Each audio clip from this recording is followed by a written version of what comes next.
Hola, buenas noches a todos. Por mí, lo primero que tengo que decir es que me alegro de volver a verlo, porque las caras de prácticamente la mayoría me suenan de la anterior ocasión, en la que hace aproximadamente 2 años tuvimos la ocasión de asistir a la presentación del Sol Negro. Suenan tanto las caras que casi esta presentación es una continuación de la anterior, ¿no? Y me voy a permitir hacer un poco, coger la anterior y jugar un poco a eso de Ramón de la Cruz. Decíamos ayer, pues en la anterior presentación, cuando hablábamos de Sol Negro, decíamos que cuando empezábamos a leer el libro, empezábamos a leer un libro de Juan Antonio y terminábamos leyendo un libro de Walter Cornelius.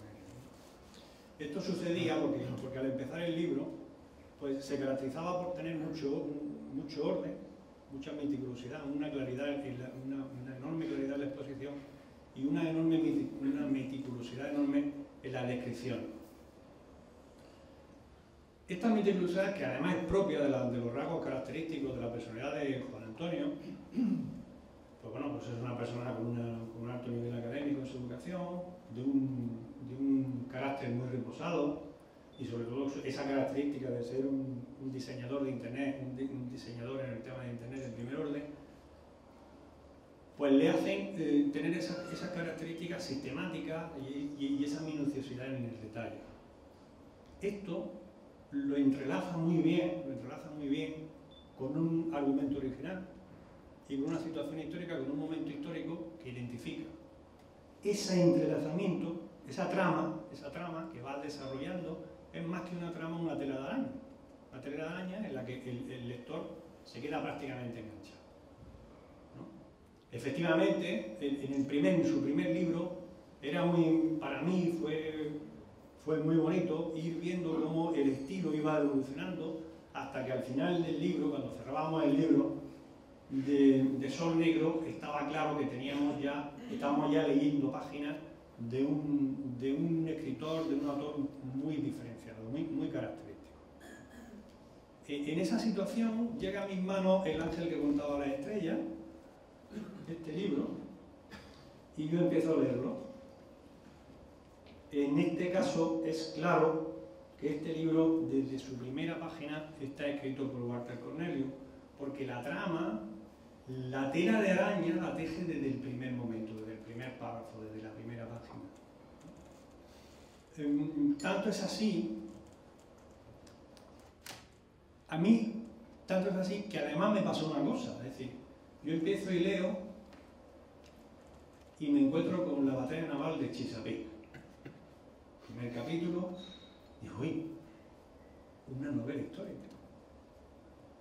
Claro, en una novela histórica, y me voy a ceñir con el caso concreto de Chesapeake, 1781, pues en aquella batalla lo que sucedió más o menos fue que el marqués y conde de Grasse se enfrentan a Thomas Grave, el contraalmirante de la armada inglesa, porque esos barcos llevaban los refuerzos que iban a permitir al ejército británico luchar contra los independentistas de Estados Unidos, el entonces independentistas de la Unión. Y el hecho de que la armada francesa interceptase a la armada inglesa impidió que llegaran los refuerzos, tanto humanos como materiales, a aquellos que estaban luchando en Yorktown contra un desconocido, es decir, Lord Cornwallis, concretamente, contra un desconocido entonces, un tal George Washington. Entonces era un desconocido y que luego fue el primer presidente de la Unión. Tanto es la consecuencia de Chesapeake fue que se precipitó el final de aquella guerra y al poco tiempo pues se declaró la independencia de los Estados Unidos. Tanto es así que en aquella bahía, en esa bahía, hoy existe en conmemoración de aquella batalla la escuela naval militar más admirada del mundo, ¿no? Pues bueno, cuando uno lee una novela histórica, yo que soy un aficionado al género, a ese género y entre otros, pero disfruto especialmente con la novela histórica, pues uno lo que espera leer es cómo un autor introduce a un personaje ficticio que pasa a ser testigo de excepción de esos acontecimientos y a través de sus ojos el lector puede, de una manera bastante amena, bueno, ameno en función de la experiencia narrativa del autor, porque de todo hay, esos acontecimientos históricos y te permite darle un repaso a la historia y un conocimiento de la historia que verdaderamente es muy interesante. Pero claro, cuando yo veo que al principio pensaba que iba a leer una novela histórica y luego vas leyendo la trama y te das cuenta que no lo es, claro, te das cuenta que no lo es porque resulta que aquí lo importante no son los acontecimientos históricos en este relato, aquí lo importante son las experiencias y las vivencias del protagonista de la historia. Y bueno, esto no es una novela histórica. ¿Esto qué es? Pero el Diego de Cárdenas ¿es verdaderamente el personaje de la historia o no lo es? ¿Es eso? Bueno, pero ¿qué tiene que ver? Entonces, claro, cuando un lector aficionado como yo se ve en esta situación, empieza a hacerse una pregunta, ¿no? Y bueno, ¿y qué tiene que ver el ángel que contaba las estrellas con la batalla de Chesapeake, que no es ni más ni menos que la de la Trafalgar 24 años antes? Pues mira, yo voy a hacer aquí, como Kiko Lecar o como aquellos presentadores del 1, 2, 3, hasta aquí puedo leer, no voy a leer mucho más. Pero les invito a ustedes que lo lean, porque van a encontrar la relación que tiene el uno con el otro, porque la tienen. Pero averiguar dónde la tienen es preciso leerlo. Y les aseguro que la van a encontrar muy pronto, que van a quedar enganchados en la tela de la araña y que al final se van a encontrar con un desenlace inesperado.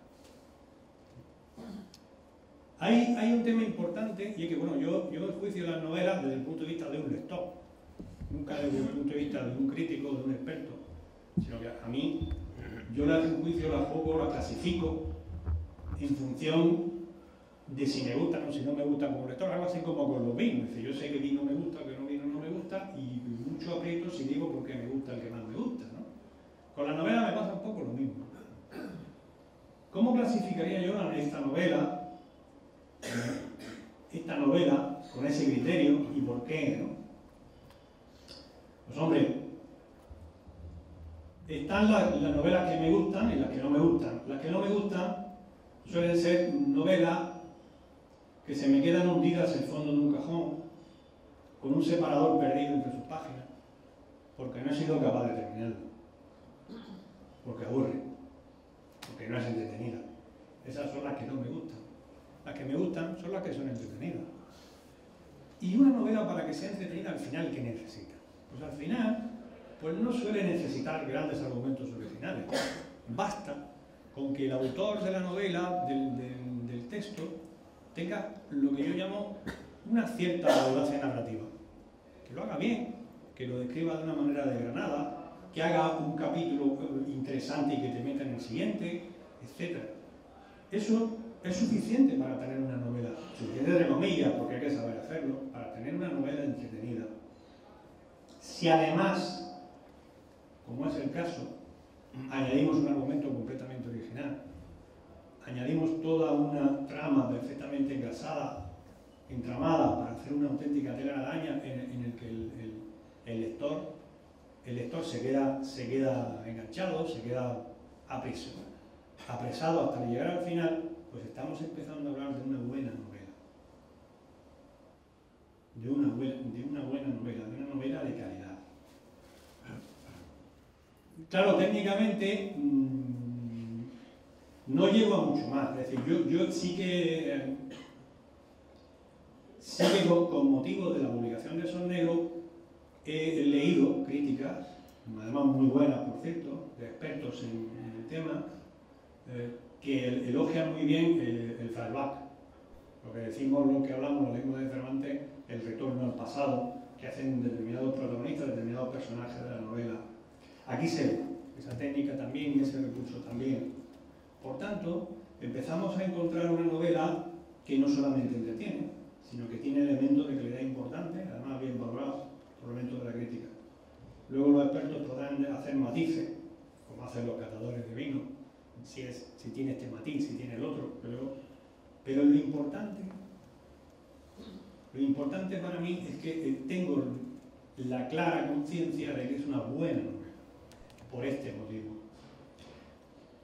Hay algo que distingue a las novelas,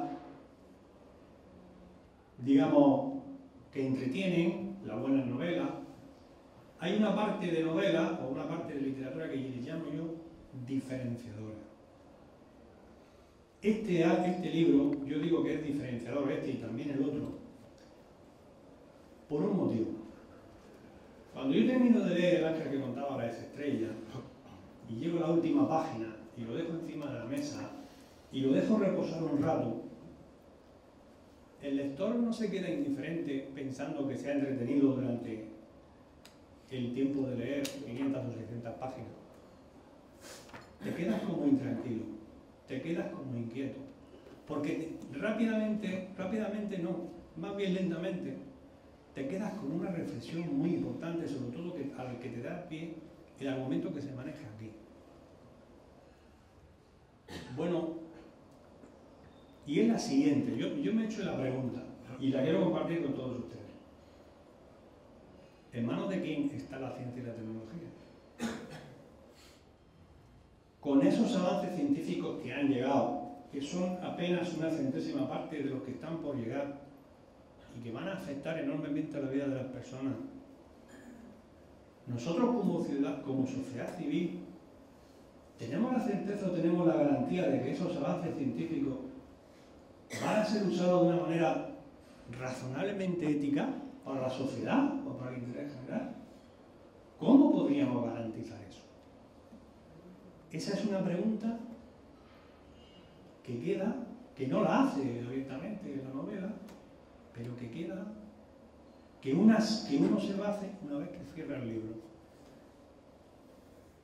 Inquieta, ¿verdad? Resulta inquietante.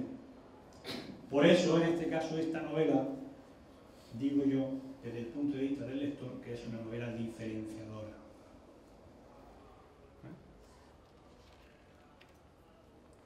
Pero Walter Cornelius acaba de empezar, apenas este es su segundo libro, utilizando un recurso de las novelas por entrega, que dice continuará una entrega, termina de leer la entrega, continuará la siguiente entrega. Yo estoy convencido de que habrá más entregas de Walter Cornelius que continuará. Yo estoy completamente convencido de que llegará un momento en que una de sus entregas, de que uno de sus libros, haga una auténtica propuesta de cómo una sociedad civil puede llegar a controlar esos avances de la tecnología. Mientras eso llega, enhorabuena.